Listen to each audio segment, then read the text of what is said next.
Bueno, durante meses y anteriormente también hemos presenciado y comentado con ustedes las noticias respecto de las movilizaciones de trabajadores a propósito de las discusiones, los plazos de vigencia, las prórrogas en trámite, en fin, relacionadas con la famosa ley de la jibia, un recurso pesquero de alta importancia en nuestro sector pesquero nacional, donde estaban en disputa intereses confrontados acá, por una parte de los pescadores artesanales en sectores más cercanos a las costas normalmente y empresas industriales de extracción de la jibia con otras tecnologías, en fin, y hemos en medio de mucha confusión presenciado movilizaciones de pronto de los artesanales enfrentándose con las movilizaciones de los trabajadores de las pesqueras industriales que veían con pavor cómo de pronto el régimen vigente podía significar su pérdida de fuentes de trabajo.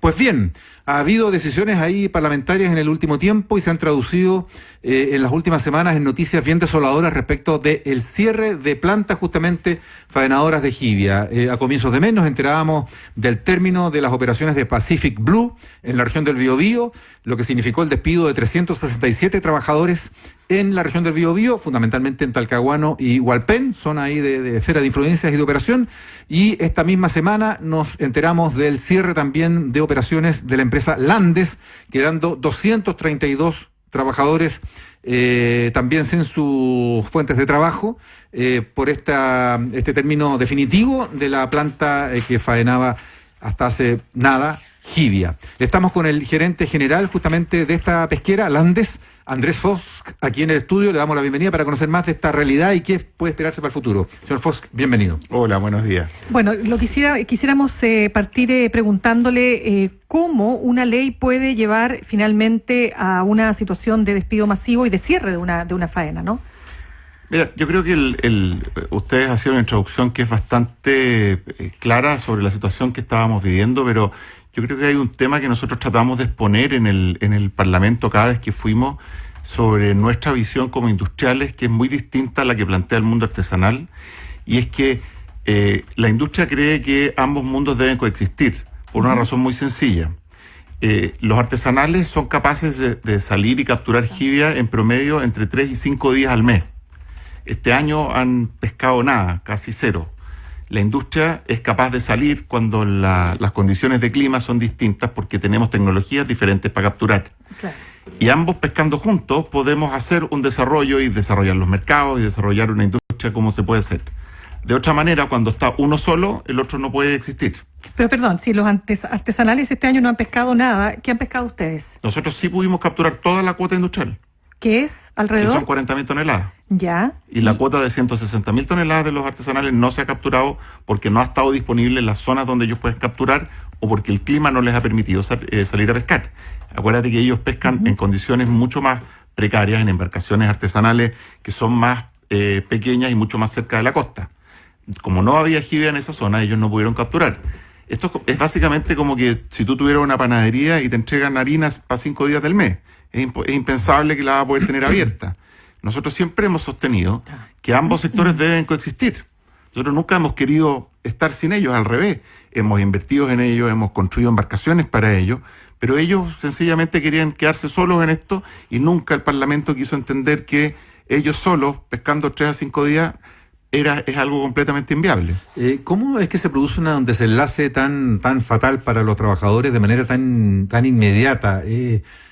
A ver, esto ha estado discutiéndose hasta hace nada, entonces, y de pronto se les ve impedido este negocio y simplemente de un día para otro cierran. ¿Cómo se entiende eso? Bueno, nosotros el 16 de febrero supimos que la ley se promulgó y que tenía una entrada en vigencia el 16 de agosto. Ahí nos dijeron... Claro, estuvimos todos estos meses discutiendo la prórroga de la entrada en vigencia. Exacto, entonces de una u otra manera nosotros estábamos esperanzados de que podía eventualmente existir la esperanza de que hubiera algún nivel de cordura en el Parlamento y se aprobara una prórroga o que el gobierno hiciera algo para tratar de, a través de su ministro, a través de sus bancadas, lograr algún tipo de prórroga y preservar estos puestos de trabajo. Pero dado que no se logró nada, llegó la fecha... Cerramos pasado mañana, así de rápido. Pero la crisis venía de antes, en todo caso. ¿Cuál ¿o no? crisis? Claro, pero- o sea, para llegar a ese desenlace tan Es que- rápido. es que digo. Sí, yo creo que tanto los trabajadores como nosotros sabíamos desde el 16 de febrero que el 16 de agosto Era el esto plazo entraba en fatal. vigencia. Ya. Claro, es que ya llama igual la atención que si se hubiera prorrogado la vigencia entonces de la ley, era cosa de decir, ya, seguimos operando ahora después del 16 de agosto. Pero es que eso es efectivamente así, pues es Ya. como cuando yo te doy un permiso para seguir haciendo tu actividad por un determinado plazo. El día que se acaba tu permiso, Ahora en este caso, como cualquier actividad económica. la Andes, esta pesquera, tiene otras actividades también. Nosotros operamos sobre otros recursos y esos recursos sí siguen. Y en otras plantas o con otras En otras instalaciones. plantas, pero la gente que se fue el día miércoles corresponde más o menos a la mitad de nuestra compañía. ¿Cuánta gente Ya. se fue? 232. Y esto en esta planta que solo faenaba jibia. Solamente faenaba Ya. jibia. Ahora, la gran duda que tiene mucha gente, bueno, pero es que aquí, ¿por qué se legisla en esta dirección? ¿Es porque hay que cautelar un recurso que se ha sobreexplotado o no? Mucha gente menosprecia el tema de la jibia y algunos empiezan a decir, no sé, esto va a ser como el loco, que antes era lo más ordinario que hay y resulta que hoy es un manjar que solo pueden darse los que tienen la plata y el poder económico para pagarlo porque es un lujo. Mira, según los científicos, la especie de la jibia no es una especie natural de nuestra zona. Es una especie que viene, que se va. Hay evidencia de que durante el tiempo, hace 20 años, 30 años, habían pulsos de jibia que venían, que se iban, que varaban. Hay noticias en el norte, Sí. en el sur. Muchos recuerdan de que en los Varamientos veranos de jibia pasados. masivos, así, Exacto. Ese es el tipo de especie que es esta, no es una especie que siempre se haya trabajado. Y por eso que tiene esta connotación de que dicen antes era una plaga y se comió las merluzas, etcétera. Pero fue bien notable lo que fuimos capaces de hacer entre la industria y el mundo artesanal en conjunto, de desarrollar de esto un negocio. Piensa tú que hace 5 años atrás empezamos a meternos de en serio en este tema y a desarrollar mercados, a desarrollar productos, y logramos subir el valor de las exportaciones y de la materia prima que le compramos al mundo artesanal de 50 pesos por kilo a 650 pesos por kilo. O sea, el valor de las exportaciones por kilo fuimos capaces de aumentarlo 14 veces. Eso es realmente era una historia de éxito muy bonita y súper interesante de desarrollar en adelante, en vez de tratar de sacarnos de la ecuación y que ellos quedarse con todo. Porque al final, desgraciadamente, lo único que se logró con esta ley es borrar una historia que creo había sido exitosa hasta hace Y minutos. realmente borrarlo esto sin retorno, Balances. por eso el cierre total, porque aquí no era posible una reconversión, No. una adaptación, un énfasis en otra de las pesquerías. Nos ha insistido mucho los parlamentarios a través de Twitter, a través de otros medios, de que esto es nuestra incapacidad de poder reconvertir nuestra flota y poder tener otros artes de pesca que permitan pescar con potera. Desgraciadamente eso fuimos a exponérselo con evidencia científica y tecnológica de que es imposible en Chile. Solamente se hace en todo el mundo, pero se hace en todo el mundo con barcos factoría que congelan a bordo. Eso está prohibido en Chile por ley. En Chile la ley de pesca privilegia el trabajo en la costa para los puestos de trabajo. En Chile está prohibido tener barcos que congelen a bordo. Y al si no norte es de con Chiloé. esos barcos, no se puede entonces Completamente pescar. imposible. Y esto, ¿qué implica esto también para la empresa en términos de justamente la flota? Nosotros estamos Porque una cosa es cerrar la planta, paramos faenador. la mitad de la flota. Dentro de las Ya, ¿y eso qué pasa con 232? esos barcos?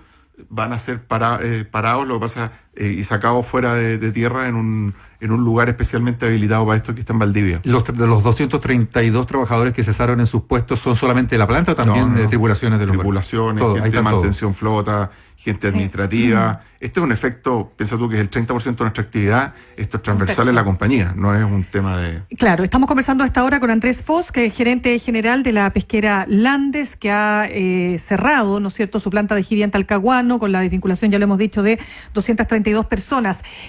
Andrés, usted ha dicho que después de 60 años de historia, para la compañía, este es el golpe más grande después del tsunami de 2010. Sí, Y usted responsabiliza directamente al Parlamento. totalmente, O sea, ¿usted cree que el Parlamento legisló de manera irresponsable esta...? completamente. Ya, y cuando hablamos de eso, ¿qué pasó aquí? ¿Se escuchó más a la galería, diría usted, que a otros sectores? Yo me hago cargo de mis palabras porque creo que fue completamente vergonzoso. Basta mirar la repetición de los videos cuando sesionaba la Comisión de Pesca. Había parado detrás de los diputados o también en los senadores unos 20 o 30 pescadores artesanales amedrentándolos, parecía las barras bravas que estaban adentro. Es completamente vergonzoso verlos sacándose selfie a los diputados con los artesanales para tratar de conseguir votos sin entender nada. Después tener que escuchar a algunos parlamentarios decir, ¿y dónde están los dueños y los gerentes de la compañía que no vienen a exponer? Cuando fuimos, pero ellos estaban metidos en redes sociales mientras les hablábamos, porque lo más normal es que vayan, firmen y después se paren y se vayan. Es una total vergüenza y responsabilidad tomar decisiones en temas que no manejan de esa manera, porque la verdad que yo encuentro que han perdido la vergüenza. Ante esta realidad, ¿qué interlocución ha tenido con la autoridad en algún minuto cuando era ministro de Economía José Ramón Valente, el ministerio del cual depende la Subsecretaría de Pesca? Hubo algunos intentos por adaptar los sistemas de pesca, en fin, ya ahí me pierdo, porque estos son tecnicismos que uno no maneja para nada, entre la arrastre, la potera, la no sé qué, y resulta que no sé si después se dijo que no, que se había actuado sin conocimiento, que no se conoce a la industria, no se conoce al sector. ¿Qué interlocución hay? ¿Qué dice hoy el ministro Juan Andrés Fontaine?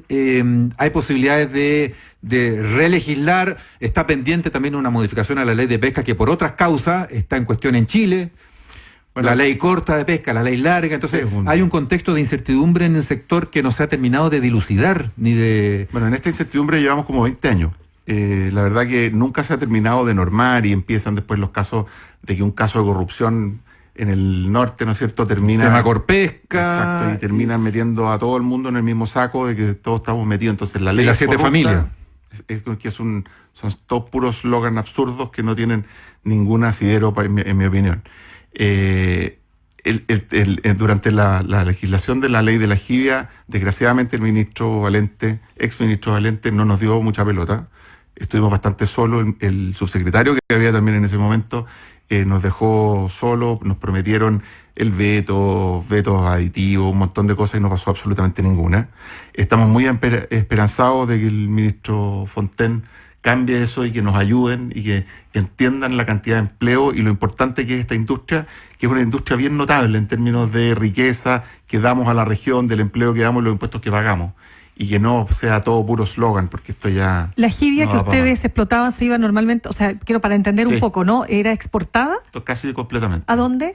Principalmente España, Francia, Italia, Asia. Perfecto. Ya, y ahora lo que usted está diciendo, Andrés, es que los artesanales simplemente no van a tener capacidad por las propias condiciones en las que trabajan de poder explotarlo. No, yo me imagino que ellos van a pescar lo poquitito que pescan, dada la capacidad que tienen por el clima, y que alguien se las comprará, pero va a ser un negocio chiquitito.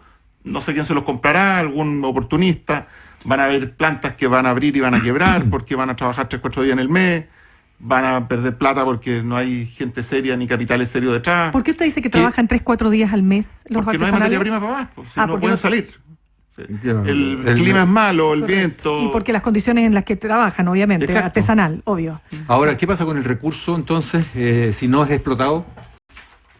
Lo pescarán los chinos y los peruanos afuera de las 200 millas. El tema de la sustentabilidad en recursos transoceánicos que compartimos con Perú, con China y con todo, la verdad que es un absurdo. La jibia es un recurso que debe administrarse en todo el Océano Pacífico, de acuerdo, porque se pescan más de 1 millón de toneladas. Y están hablando de la sustentabilidad de la pesca de las 40.000 que pescaba la industria.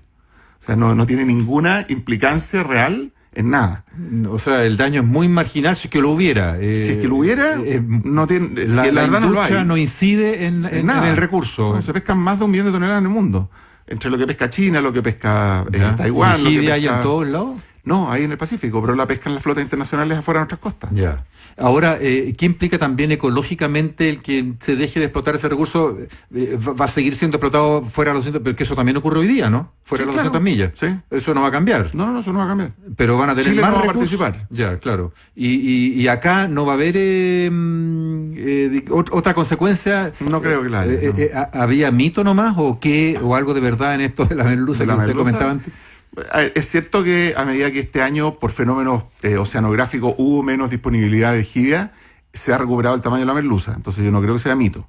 La jibia es un bicho súper voraz que come mucho y sin duda se comía una parte de la merluza. Ya. Bueno, y eso no es el principal problema de la merluza. Pero sí, es cierto que podría haber algún grado de recuperación. Pero eso también sería un argumento para que la industria pescara, no para que no pescara. Claro, eso iba. Bueno, a propósito de esta expectativa que hay con el ministro Fontaine, ¿están ustedes en diálogo? ¿Pidieron? Sí, el gremio. ¿Lo van a plantear? ¿Lo plantearon? Sí. Porque como tú bien decías hace un minuto, hay una serie de leyes y iniciativas en el Congreso y la verdad que necesitamos, como cualquier otra industria, llegar a algo, llegar a un equilibrio y de alguna manera poder llegar a una certidumbre que nos permita invertir, que nos permita saber lo que sabemos hacer.